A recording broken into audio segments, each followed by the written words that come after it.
Acompanhar ao vivo essa homenagem que é feita agora lá na Praça de São Pedro. Vamos ouvir exatamente o que a Gina nos relatava.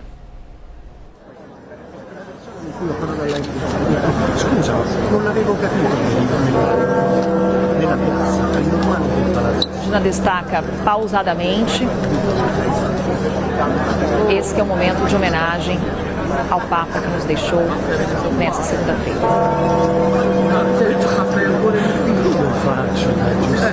A movimentação bem mais intensa agora na Praça de São Pedro, depois da confirmação da morte do Papa. E agora sim a gente retoma o nosso contato com a Gina. A homenagem continua, mas só para quem está em casa, trazer também essa emoção para quem nos acompanha nesse momento, Gina, que você relembrava para a gente o que foram esses últimos dias de Francisco, o que tivemos aí de aparição do Papa, de mensagens também aos fiéis.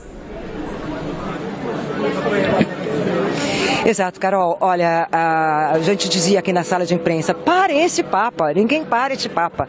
Realmente ninguém parou este Papa. Infelizmente só a morte, porque ele foi até o fim, querendo fazer as coisas que ele se determinou. Ou seja, ele aparecia de surpresa na Basílica de São Pedro. Uma das aparições mais emblemáticas dele é que ele entrou, vamos dizer assim, a paisana, sem as vestes papais. E entrou de surpresa na Basílica de São Pedro.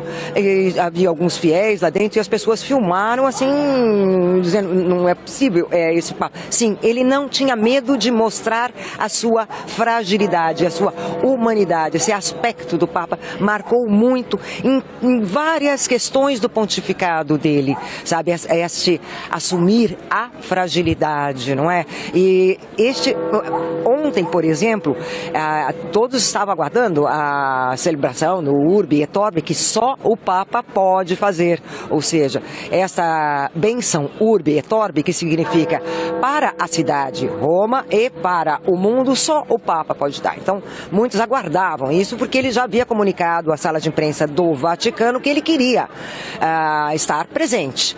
Então, o Vaticano já havia nos comunicado que era vontade do Papa. Então, muita gente veio aqui, aproximadamente 50 mil pessoas lotaram esta praça e foram até o final assim, da Via della Conciliazione, que é a principal rua de acesso aqui à Basílica de São Pedro, e para ouvir o Papa e ouvir.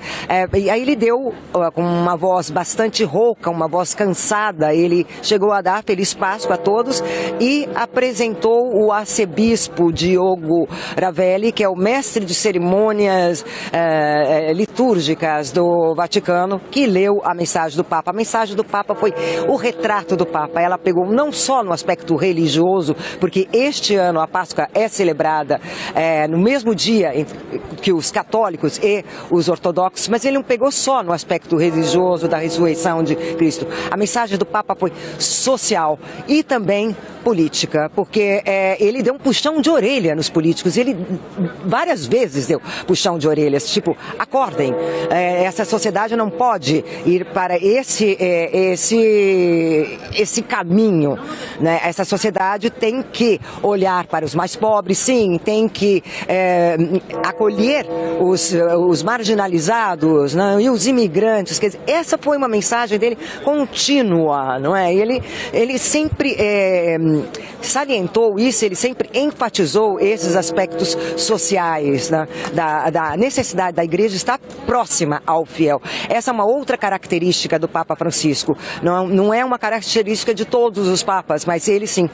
A igreja para ele estava ao lado dos fiéis, não acima, não como intermediária entre o céu e a terra. Ele caminhava ao lado das pessoas, tanto que ele deu uma grande importância nesse pontificado aos bispos. Por quê? Porque os bispos são aqueles que estão ao lado dos padres e ao lado dos fiéis. Então ele convocou diversos sínodos. Sínodo é o que? Uma reunião de eclesiásticos e no caso dele também, com a participação de alguns laicos, inclusive mulheres, para discutir o futuro da Igreja Católica. Não é? O primeiro sínodo foi sobre a família. E nesse sínodo sobre a família, haviam 4 perguntas a respeito da presença dos homossexuais nas famílias. Quer dizer, é um Papa que tocou nesse aspecto que outros não tocaram.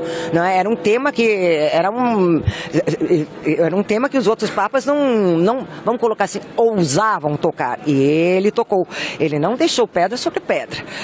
Aí convocou este sínodo sobre a família, depois ele convocou outro sínodo sobre os jovens, depois sobre a Amazônia. Por quê? Porque a ecologia estava no coração do Papa Francisco. Ele, inclusive, ele escreveu uma encíclica, que é a Laudato Si, que fala da natureza, que fala da necessidade da preservação da natureza, da harmonia do homem com a natureza. Portanto, ele deixa diversos legados na Igreja Católica. Carol.